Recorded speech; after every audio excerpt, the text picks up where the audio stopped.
हर हर महादेव दोस्तों। हम लोग होटल से रेडी होकर बाबा के दर्शन के लिए तैयार हो गए और आज का दिन बहुत ख़ास होने वाला है क्योंकि अब बाबा के दर्शन होने ही वाले हैं। तो आप मौसम देखो, धूप बहुत अच्छी निकली हुई है और एकदम गर्मी उतनी नहीं है बट धूप बहुत अच्छी निकली हुई है क्योंकि पहाड़ों पर हूँ मैं, तो धूप के साथ साथ थोड़ा वेदर भी ठंडा रहता है। आप सामने का दृश्य देखो, ऊपर पहाड़ है और नीचे सामने मंदिर है। ये देखो आप, कितना सुंदर लग रहा है ये। और मैं आपको बताऊं, अगर सुबह थोड़ा और अर्ली मॉर्निंग होता तो जब इन पहाड़ों पर जब धूप की किरणें पड़ती हैं तो ये और सुंदर लगता है। जब सूरज की लाल किरणें इन पहाड़ों पर पड़ती हैं तो सफ़ेद बर्फ़ के ऊपर पूरी लाल छाया सी हो जाती है और वो दृश्य देखने में बहुत ही ज़्यादा सुंदर होता है। अभी फ़िलहाल हम लोग आगे बढ़ रहे हैं और आप देखो, यात्री कुछ लोग लौट भी रहे हैं, कुछ लोग हम लोग के साथ जा भी रहे हैं। और सामने देखिए मंदिर है और ये प्लेटफॉर्म, काफ़ी बड़ा सा प्लेटफॉर्म बाहर बना हुआ है जहाँ पर ये घंटी भी लगी हुई है और काफ़ी लोग यहाँ पर विश्राम भी करते हैं और खड़े भी हो जाते हैं। अभी आपको मैं दर्शन कराता हूँ नंदी जी के। और ये देखो आप, नंदी जी हैं जो कि मंदिर के जस्ट सामने विराजमान हैं और काफ़ी सुंदर देखने में देखिए मंदिर लग रहा है। जय श्री केदार भी लिखा हुआ है और ये मंदिर का द्वार है इसके नीचे। और यहाँ पर ये मंदिर का द्वार है जहाँ पे भक्तगणों की लाइन लगी हुई है अंदर जाने के लिए। तो अभी उधर भी चलते हैं, लेकिन सबसे पहले आप नंदी जी के दर्शन कीजिए।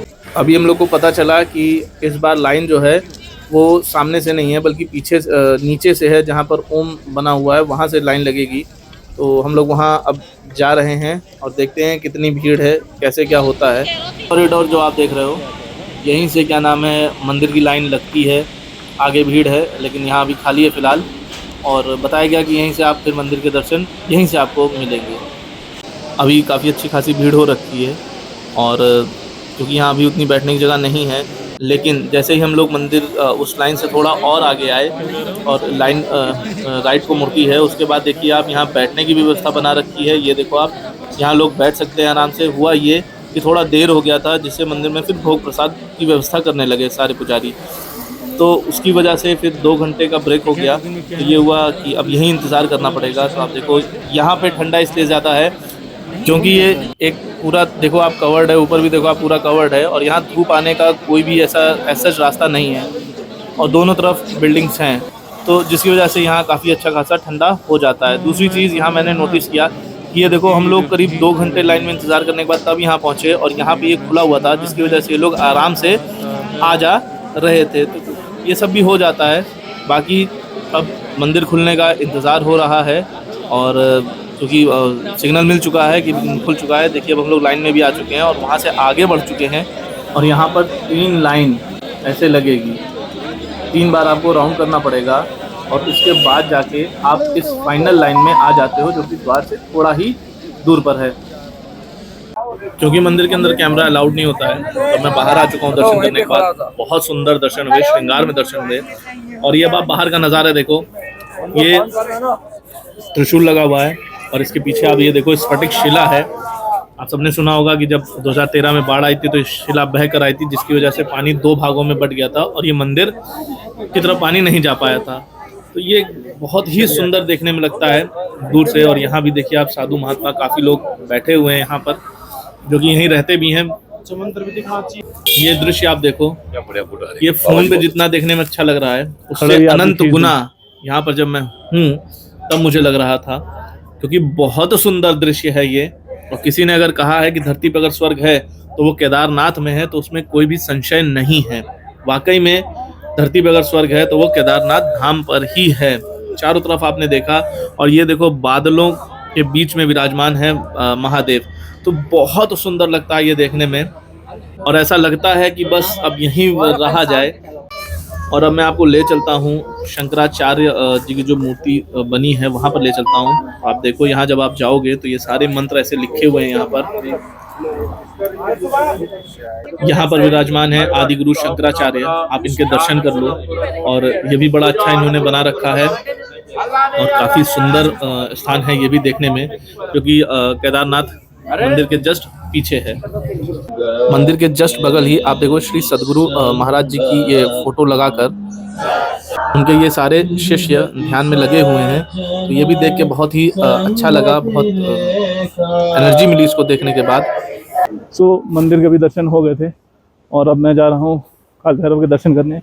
आपको बता दूँ मौसम बहुत ठंडा हो गया है और इसलिए ब्लैंकेट ऊपर ओढ़ना पड़ा, और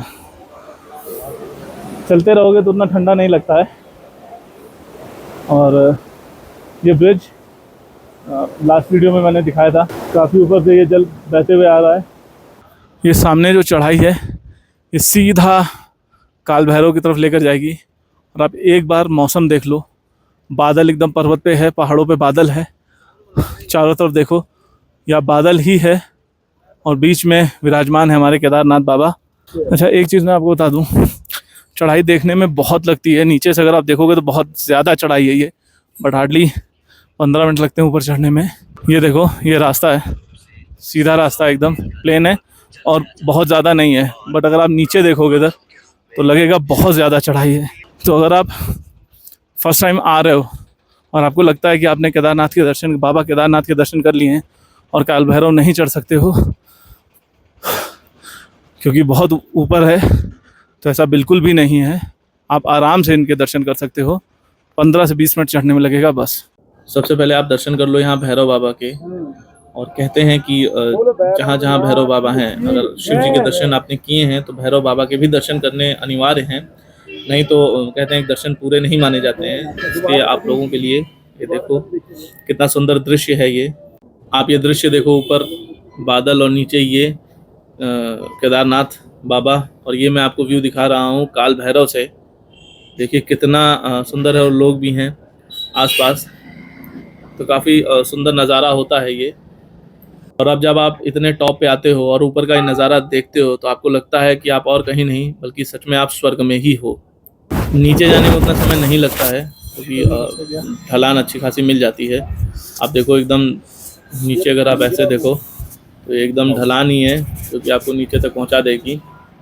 और एक बार आप ये दृश्य देखो, ये पूरे बादल हैं, कितना सुंदर लग रहा है, पहाड़ों को घेरे हुए हैं, बादलों ने पूरे पहाड़ को ढक रखा है। इसको देखो, तो जब आप इसको जब वहां पहुंच के इसका अनुभव करते हो केदारनाथ बाबा, तो उस अनुभव का तो बादलों के बीच, मतलब शब्दों में तो नामुमकिन ही है कि वो अनुभव कितना सुंदर होता है, विराजमान है। और इसीलिए कहते हैं कि अगर स्वर्ग देखना है तो आप केदारनाथ आ जाओ।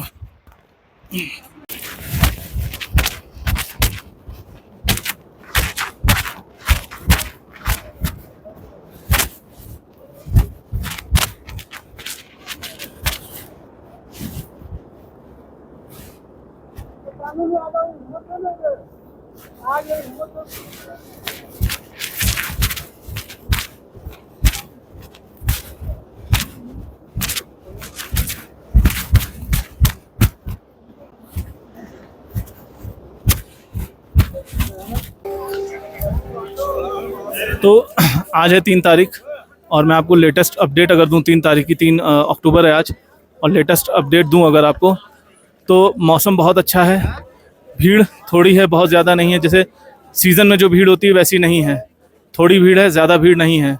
मौसम मॉडरेट हो जाता है और सुबह से लेकर दोपहर तक अच्छी खासी धूप थी, अभी थोड़ा बादल हो चुका है, अभी बीच में हल्की फुल्की, बहुत हल्की फुल्की बूंदाबांदी केवल हो रही है। तो अगर आप 18 अक्टूबर तक प्लान करते हो आने का तो आप आ सकते हो।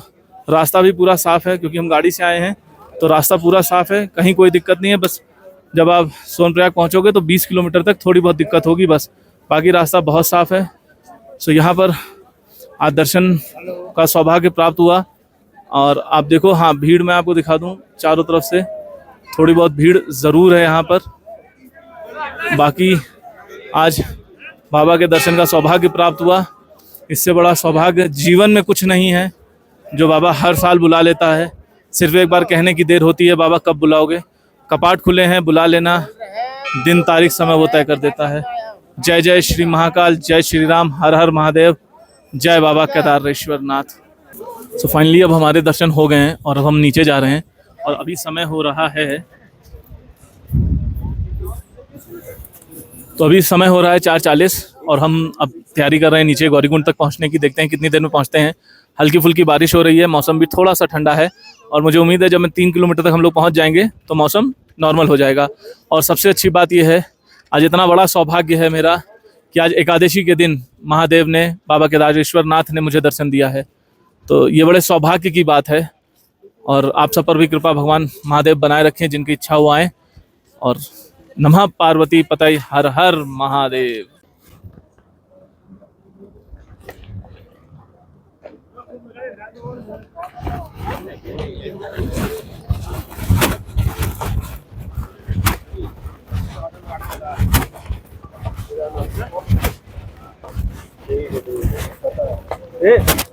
वो देखो सामने धूप निकली, कितना अच्छा लग रहा है ना। अब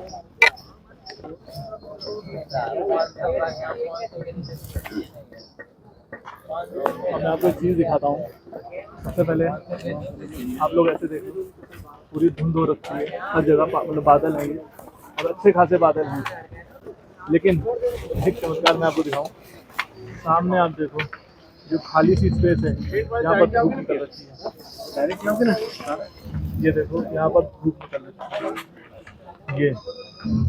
और ठीक उसके पास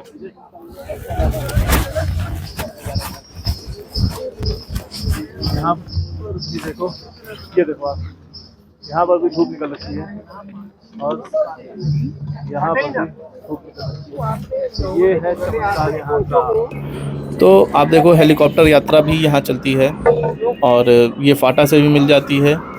तो आप अगर आना चाहो तो इससे भी आ सकते हो, हेलीकॉप्टर से भी आप यात्रा कर सकते हो। लेकिन मुझे जो लगता है, जो सुख, जो आनंद की अनुभूति पदयात्रा से में होती है, वो मुझे नहीं लगता कि इस हेलीकॉप्टर से होती होगी। हालांकि अगर आप ऊपर नहीं चढ़ सकते हो, थोड़ी दिक्कतें हैं, तो आप हेलीकॉप्टर कर सकते हो। आप यहाँ पर देखो, ये जो सामने रास्ता दिख रहा है, इसी रास्ते से हम लोगों को नीचे तक जाना है। और यहाँ देखिए नदी भी उस नीचे जाती है, लेकिन ये पूरा ट्रैक जो बना हुआ है अभी बहुत दूर तक, इससे हमको इस ट्रैक को कवर करते हुए फिर आगे बढ़ना है। आप देखो जो सामने एकदम वो जो नदी का एंड आपको दिख रहा है, जो दो घाटियाँ आपस में ऐसा लग रहा है जुड़ रही हैं, वहाँ तक हमको पैदल चलना है। अभी बज रहे हैं 12:30 और ट्रैकिंग पूरी हो चुकी है। काफ़ी टाइम लग गया क्योंकि 4:30 बजे लगभग शुरू की थी, क्योंकि रामबाड़ा के ऊपर बहुत ज़्यादा स्लिपरी था और पानी भी अच्छा खासा था। तो काफ़ी जगह में स्लिप होते होते बचा, इसलिए धीरे धीरे आना पड़ा। इतना मैं ऊपर जाके नहीं थका जितना मैं नीचे आते वक्त थक गया। लेकिन महादेव के आशीर्वाद से, कृपा से ये ट्रैकिंग यात्रा भी पूरी हो गई है और अब बस रूम में पहुंचना है और देखते हैं फिर आगे। सोना है, अब रूम में पहुंचना है और सो कर फिर अब सुबह निकला जाएगा, प्रस्थान किया जाएगा अयोध्या की तरफ। आज का डे यहीं ऑफ होता है। जय जय श्री महाकाल, जय श्री राम, हर हर महादेव। बाबा केदारनाथ आप सब पर अपनी कृपा शायद बनाए रखें। बोले हर हर महादेव।